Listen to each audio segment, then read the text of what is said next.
നമസ്തേ നമസ്തേ നമസ്തേ. ശ്രീ മഹാദേവൻ നിങ്ങളെല്ലാവരും അനുഗ്രഹിക്കട്ടെ. എല്ലാ ഗുണങ്ങളും ഐശ്വര്യവും സമൃദ്ധിയും എല്ലാം ശ്രീ മഹാദേവൻ തരട്ടെ. നമ്മൾ ഈ ആഴ്ച പറയാമെന്ന് വെച്ചാൽ ചിങ്ങക്കൂർ നക്ഷത്രം, മകം, പൂരം, ഉത്രം നക്ഷത്രങ്ങളുടെ ഫലങ്ങളെ പറ്റിയാണ് നമ്മൾ ഈ ആഴ്ച പറയണത്. ഇത് പ്രധാന സ്ഥിതി എന്ന് പറഞ്ഞാൽ ചില കാര്യങ്ങളിൽ, ചിലതല്ല ഒട്ടനവധി കാര്യങ്ങളിൽ സങ്കടാവസ്ഥകളുണ്ട് ഈ നാളുകാർക്ക്. മകം, പൂരം, ഉത്രം നാളുകാർക്ക്, ചിങ്ങക്കൂർ നക്ഷത്രക്കാർക്ക് ചില കാര്യങ്ങളിലൊക്കെ സങ്കടാവസ്ഥകളും ബുദ്ധിമുട്ടുകളൊക്കെ ഉണ്ട്. പ്രധാനമായിട്ട് പറയുകയാണെങ്കിൽ ധനമായിട്ട് ബന്ധപ്പെട്ടുള്ള കാര്യങ്ങൾക്ക് നഷ്ടങ്ങൾ സംഭവിക്കും. പ്രതീക്ഷിക്കാതെ നമുക്ക് ധനനഷ്ടങ്ങൾ സംഭവിക്കും. ആർക്കെങ്കിലും കൊടുത്തിട്ടുണ്ടെങ്കിൽ കിട്ടാത്ത അവസ്ഥ വരും. സാമഗ്രികൾ കാശ് കൊടുത്ത് വാങ്ങിച്ചാൽ ചിലപ്പോൾ ഉപയോഗിക്കാൻ പറ്റുന്ന അവസ്ഥ വരും. ജോലിയിൽ കിട്ടുന്ന ധനം ഏതെല്ലാം രീതിയിൽ നമുക്ക് കയ്യിൽ നിന്ന് നഷ്ടപ്പെട്ടു പോകുന്ന അവസ്ഥ വരും. അപ്പോൾ ധനനഷ്ടത്തിന് നല്ല രീതിയിൽ സാധ്യതയുണ്ട് ഈ നാളുകാർക്ക് ഒരു ഭാഗം. പിന്നെ പറയുകയാണെങ്കിൽ അലോഹ്യങ്ങളുണ്ടാവും. കുടുംബത്തിലാണെങ്കിലും ബന്ധു മിത്രങ്ങളോടാണെങ്കിലും സുഹൃത്തുക്കൾക്കാണെങ്കിലും അലോഹ്യങ്ങളുണ്ടാവും. അതായത് കലഹങ്ങളുണ്ടാവും, വിഭിന്നമായിട്ടുള്ള സംസാരങ്ങളുണ്ടാവും. അതിലൂടെ കലഹങ്ങൾ വരും, വിഷമസന്ധികൾ വരും, പിരിഞ്ഞിരിക്കേണ്ട അവസ്ഥകൾ വരും. അങ്ങനെയുണ്ട്. അത് കുടുംബത്തിലുമുണ്ട്, പുറത്തുള്ള ആൾക്കാരായിട്ടുണ്ട്, സുഹൃത്തുക്കളായിട്ടുണ്ട്, ജോലി സംബന്ധമായിട്ടുള്ള ആൾക്കാരായിട്ടുണ്ട്. അങ്ങനെയൊക്കെയുള്ള ആൾക്കാരൊക്കെ ആയിട്ട് ഇങ്ങനെയുള്ള ബുദ്ധിമുട്ടുകൾ പറയാനുണ്ട്. ലോഹ്യസ്ഥിതി ഉണ്ടാവും, ലോഹ്യമല്ലാത്ത അവസ്ഥയുണ്ടാവും. അതൊരു പ്രധാന ഘടകം. പിന്നെ ശത്രുക്കളുടെ എണ്ണത്തിൽ വർധനവുണ്ടാവും നന്നായിട്ടേ. അതിങ്ങനെ ലോഹ്യങ്ങൾ വരുമ്പോൾ പൊതുവെ സ്വാഭാവികമാണ്. നമുക്ക് ചിലപ്പോൾ വേണ്ടപ്പെട്ട ആൾക്കാരൊക്കെ നമ്മളോട് ശത്രുക്കളാവും. അപ്പോൾ ശത്രുക്കൾക്ക് വർധനവുണ്ടാവും. പിന്നെ പറയുകയാണെങ്കിൽ ഗുണസ്ഥിതി പറയുകയാണെങ്കിൽ തൊഴിൽ രംഗത്ത് അല്പം മെച്ചപ്പാടുണ്ടാവും. തൊഴിൽ രംഗം അല്പം മെച്ചപ്പാടുണ്ടാവും.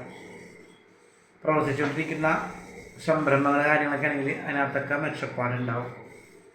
അതൊരു ഭാഗ്യസ്ഥിതിയാണ്. പിന്നെ ചില കാര്യങ്ങളൊക്കെ സാധിക്കും. മനസ്സാൽ വിചാരിച്ച് ആത്മാർത്ഥമായിട്ട് ഇറങ്ങുന്ന ചില കാര്യങ്ങളൊക്കെ നടക്കും. വാഹനമായിട്ട് ബന്ധപ്പെട്ടുള്ള കുറച്ച് കാര്യങ്ങൾ, പിന്നെ വീട് ഗൃഹമായിട്ട് ബന്ധപ്പെട്ടുള്ള കുറച്ച് കാര്യങ്ങൾ, ജോലിയായിട്ട് ബന്ധപ്പെട്ടുള്ള കുറച്ച് കാര്യങ്ങൾ, വിവാഹമായിട്ട് ബന്ധപ്പെട്ടുള്ള കുറച്ച് കാര്യങ്ങൾ, ഇവയൊക്കെ നടക്കാനുള്ള സാധ്യതകളുണ്ട്. അതിനുള്ള സാഹചര്യങ്ങളൊക്കെ ഒത്തുചേരും. അതൊരു ഭാഗ്യസ്ഥിതിയാണ്. പിന്നെ നമ്മൾ ആരെങ്കിലൊക്കെ ആയിട്ട് ഏതെങ്കിലും രീതിയിൽ അലോഹ്യത്തിൽ വന്നാൽ കലഹിച്ചാലൊക്കെ നമ്മളതിനകത്ത് തോറ്റുപോകുന്ന അവസ്ഥ വരും. നമ്മളവർക്ക് കീഴടങ്ങേണ്ട ഒരവസ്ഥയും സാഹചര്യമൊക്കെ വരും. അതും ഒരു ബുദ്ധിമുട്ടാണ്. വിദേശ ജോലി കാര്യങ്ങൾ നോക്കണ ആൾക്കാർക്ക് അതിനൊക്കെ തടസ്സങ്ങൾ നേരിടും. പഠനമായിട്ട് ബന്ധപ്പെട്ട് വിദേശത്ത് പോകാൻ നോക്കുന്ന ആൾക്കാർ ഈ നാളുകാർ, ജോലിയായിട്ട് ബന്ധപ്പെട്ട് വിദേശത്ത് പോകാൻ നോക്കുന്ന ആൾക്കാർ ഈ നാളുകാർ, മകം, പൂരം, ഉത്രനാൾ, ചിങ്ങക്കൂറുള്ള ഈ നക്ഷത്രങ്ങൾക്ക് അതിനൊക്കെ പറ്റിയൊരു സമയസ്ഥിതി അല്ല ഇത്. അപ്പം അതുകൊണ്ട് തന്നെ അതിനൊക്കെ ഏതെങ്കിലും രീതിയിലൊക്കെ തടസ്സങ്ങൾ വന്ന് ചേരും. ഈ വിദേശമായിട്ട് ബന്ധപ്പെട്ടുള്ള എല്ലാ പ്രവൃത്തികൾക്കും തടസ്സങ്ങൾ വന്ന് ചേരും. അതൊരു രീതിയിലുള്ള വിഷമസന്ധിയാണ്. പിന്നെ പറയുകയാണെങ്കിൽ ആരോഗ്യസ്ഥിതിയിൽ ബുദ്ധിമുട്ടുകൾ ബാധിക്കും. ചില രീതിയിലുള്ള രോഗാവസ്ഥകൾ വന്ന് ചേരും. കാലായിട്ട് ബന്ധപ്പെട്ട് എന്തെങ്കിലും ബുദ്ധിമുട്ട് കാര്യങ്ങൾ, വൈകാരികൾ വരും ഒരു ഭാഗം. പിന്നെ പറയുകയാണെങ്കിൽ ഞരമ്പൊക്കെയായിട്ട് ബന്ധപ്പെട്ട്, വയറ് ഞരമ്പൊക്കെയായിട്ട് ബന്ധപ്പെട്ട് ഏതെങ്കിലും രീതിയിലുള്ള ബുദ്ധിമുട്ടുകൾ വന്ന് ചേരും. അതിനൊക്കെ ഉതകുന്ന സമയമാണിതേ. ഒന്ന് ശ്രദ്ധിക്കണം അതൊക്കെ. പിന്നെ പറയുകയാണെങ്കിൽ പല ആൾക്കാരെയും ഏതെങ്കിലും രീതിയിൽ സഹായിക്കാനുള്ള അവസരങ്ങൾ വന്ന് ചേരും. ഈ നാളുകളിൽ ചില ആൾക്കാർ സഹായിക്കാനുള്ള സന്ദർഭമൊക്കെ ഉണ്ടാക്കി, സഹായിക്കാനുള്ള മനസ്സൊക്കെ ഉണ്ടാക്കി സഹായിക്കും. അങ്ങനെ ഗുണസ്ഥിതി പറയുന്നുണ്ട്. ചില കാര്യങ്ങളിലൊക്കെ സഹായിക്കും ആരെങ്കിലൊക്കെ. അതൊരു ഭാഗ്യസ്ഥിതിയാണ്. പൊതുവെ കുറച്ച് ധർമ്മസങ്കടമാണ്.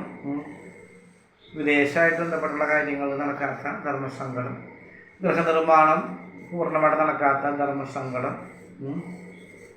സ്ഥല സാമഗ്രികൾ വാങ്ങിക്കാൻ ശ്രമിച്ചിട്ട് നടക്കാത്ത ധർമ്മസങ്കടം,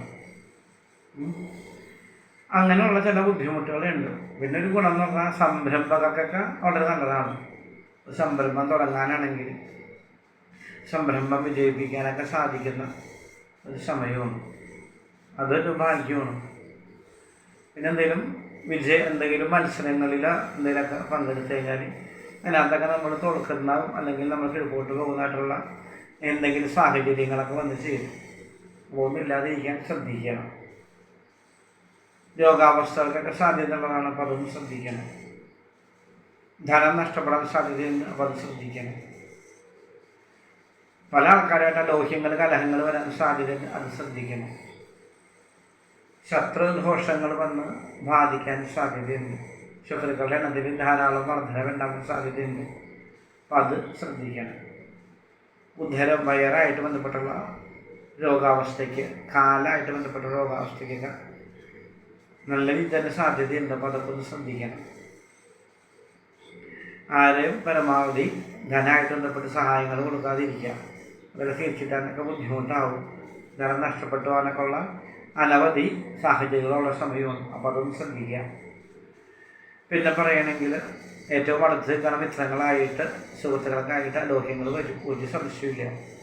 അപ്പോൾ അത് അധികം ദീർഘമായിട്ട് കൊണ്ടുപോകാതിരിക്കാനും അനാവശ്യ സംസാരം ഒഴിവാക്കാനൊക്കെ ശ്രദ്ധിക്കാം. അങ്ങനെ കുറച്ച് കാര്യങ്ങൾ ശ്രദ്ധിക്കേണ്ട സമയമാണ്. അപ്പോൾ അതൊന്നും ശ്രദ്ധിച്ചാൽ നമുക്ക് അത്യാപത്തുകളും അപകടങ്ങളൊന്നും വരില്ല.